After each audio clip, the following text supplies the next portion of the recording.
ತಮ್ಮೇನಹಳ್ಳಿಯ ಜಂಬಣ್ಣ ತಾತ ಮಠದ ಸ್ವಾಮೀಜಿ ಕಿಡ್ನಾಪ್, ಸಂಬಂಧಿಕರೇ ಸ್ವಾಮೀಜಿಗಳ ಮೇಲೆ ಹಲ್ಲೆ ಮಾಡಿ ಕಿಡ್ನಾಪ್ ಮಾಡಿದ್ದಾರೆ ಅನ್ನೋ ಸುದ್ದಿ. ತಮ್ಮೇನಹಳ್ಳಿ ಜಂಬಣ್ಣ ತಾತ ಮಠದ ಸ್ವಾಮೀಜಿ ಕಿಡ್ನಾಪ್, ಸ್ವಾಮೀಜಿಗಳ ಮೇಲೆ ಹಲ್ಲೆ ಮಾಡಿ ಕಿಡ್ನಾಪ್ ಮಾಡಿದ್ದಾರೆ ಅನ್ನೋ ಆರೋಪ ಸುದ್ದಿ ಪ್ರಸಾರವಾಗ್ತಿದ್ದಂತೆ ವಿಚಾರಣೆಗೆ ಕರೆತಂದಂತಹ ಪೊಲೀಸರು ರಾಂಪುರ ಪೊಲೀಸ್ ಠಾಣೆಗೆ ಕರೆತಂದಿದ್ದಾರೆ. ಪೊಲೀಸರು ರಾಂಪುರ ಪೊಲೀಸರಿಂದ ವೆಂಕಟೇಶ್ ಸ್ವಾಮೀಜಿ ವಿಚಾರಣೆ ಆಗ್ತಾ ಇದೆ. ಘಟನೆ ಕುರಿತು ಮಾಹಿತಿಯನ್ನು ಕಲೆ ಹಾಕ್ತಾ ಇದ್ದಾರೆ ಸಿಪಿಐ ನಾಗರಾಜ್. ರಾಂಪುರ ಠಾಣೆಯಲ್ಲಿ ವಿಚಾರಣೆ ನಡೆಸ್ತಾ ಇದ್ದಾರೆ ಸಿಪಿಐ. ಸೊ ಫ್ಯಾಮಿಲಿಯವರೇ ಕಿಡ್ನಾಪ್ ಮಾಡಿದ್ದಾರೆ ಅನ್ನೋ ಆರೋಪ ಇದು. ಈಗ ರಾಂಪುರ ಠಾಣೆಯಲ್ಲಿ ವಿಚಾರಣೆ ನಡೆಸ್ತಾ ಇದ್ದಾರೆ ಸಿಪಿಐ ನಾಗರಾಜ್. ನೋಡಿ, ಸಂಬಂಧಿಕರೇ ಅವ್ರನ್ನ ಕರ್ಕೊಂಡು ಹೋಗಿದ್ದಾರೆ, ಕಿಡ್ನಾಪ್ ಮಾಡಿದ್ದಾರೆ ಅಂತ.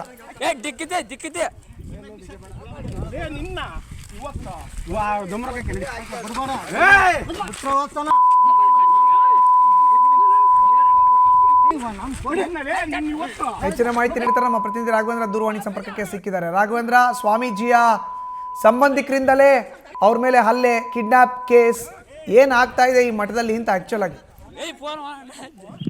ಮತ್ತೊಬ್ಬರು ಏನು ಮೊಳಕಾಲ್ಮೂರು ತಾಲೂಕಿನ ತಮ್ಮೇನಹಳ್ಳಿಯ ಜಂಬಣ್ಣ ಮಠದ ತಾತ ಒಂದು ಕಿಡ್ನಾಪ್ ಕೇಸ್ಗೆ ಪ್ರಕರಣಕ್ಕೆ ಸಂಬಂಧಪಟ್ಟಂತೆ ಈಗಾಗಲೇ ಸದ್ಯ ಸಾಕಷ್ಟು ವಿಚಾರಗಳು ಕೂಡ ಚರ್ಚೆಗೆ ಗ್ರಾಸವಾಗಿರ್ತಕ್ಕಂಥದ್ದು. ಏನಂತಂದ್ರೆ ನಿನ್ನೆ ಸಾಮಾಜಿಕ ಜಾಲತಾಣಗಳಲ್ಲಿ ಸಾಕಷ್ಟು ವಿಡಿಯೋಗಳು ವೈರಲ್ ಆಗಿದ್ದು, ಈ ರೀತಿ ಅನೈತಿಕ ಸಂಬಂಧದ ಹಿನ್ನೆಲೆ ಸ್ವಾಮೀಜಿಯ ವಿರುದ್ಧ ಈ ರೀತಿಯಾಗಿರ್ತಕ್ಕಂಥ ಒಂದು ಘಟನೆ ನಡೆದಿರ್ತಕ್ಕಂಥದ್ದು. ಜೊತೆಗೆ ಏನು ಮಹಿಳೆ ಆಂಧ್ರ ಮೂಲದ ಒಬ್ಬ ಮಹಿಳೆಯೊಂದಿಗೆ ಅನೈತಿಕ ಸಂಬಂಧವನ್ನು ಹೊಂದಿದ್ರು ಅಂತಕ್ಕಂಥ ವಿಚಾರಕ್ಕೆ ಅವರ ಕುಟುಂಬಸ್ಥರು ಈ ರೀತಿ ಹಲ್ಲೆ ನಡೆಸಿದ್ರು ಅಂತಕ್ಕಂಥ ವಿಚಾರ ಸಾಕಷ್ಟು ಚರ್ಚೆಗೆ ಗ್ರಾಸವಾಗಿತ್ತು.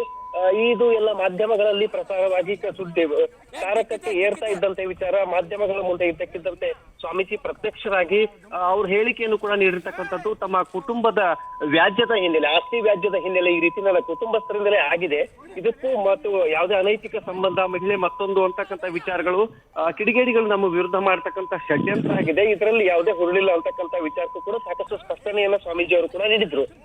ಸದ್ಯ ಈ ಒಂದು ಘಟನೆ ಕೂಡ ಸಾಕಷ್ಟು ಪೊಲೀಸ್ ಇಲಾಖೆಯಲ್ಲೂ ಕೂಡ ಸದ್ಯ ಸಾಕಷ್ಟು ಚರ್ಚೆಗೆ ಕಾರಣವಾಗಿದ್ದು, ಈಗ ರಾಂಪುರ ಪೊಲೀಸರು ಸ್ಥಳಕ್ಕೆ ಹೋಗಿ ಪರಿಶೀಲನೆ ನಡೆಸ್ತಕ್ಕಂಥದ್ದು ಮತ್ತೆ ಸ್ವಾಮೀಜಿ ಅವರನ್ನ ವಿಚಾರಣೆ ಕೂಡ ನಡೆಸ್ತಾ ಇದ್ದಾರೆ. ಯಾವ ಕಾರಣಕ್ಕಾಗಿ ನಡೆದಿರ್ತಕ್ಕಂಥದ್ದು ಈಗ ಹಲ್ಲೆ ಅಂತಕ್ಕಂಥ ವಿಚಾರ ಸಂಬಂಧಪಟ್ಟಂತೆ ಸದ್ಯ ಪೊಲೀಸ್ ಠಾಣೆಯ ಮೆಟ್ಲೇರಿದ ಪ್ರಕರಣ ಸಂಬಂಧ ಪೊಲೀಸರ ಒಂದು ತನಿಖೆಯ ನಂತರವಷ್ಟೇ ಇದರ ಸತ್ಯಾಸತ್ಯತೆ ಏನು ಅಂತಕ್ಕಂಥದ್ದು ಕೂಡ ಸತ್ಯ ಬಯಲಾಗಬೇಕಾಗಿರ್ತಕ್ಕಂಥದ್ದು. ಮತ್ತು ಧನ್ಯವಾದ ರಾಘವೇಂದ್ರ ನಿಮ್ಮ ಮಾಹಿತಿಗೆ.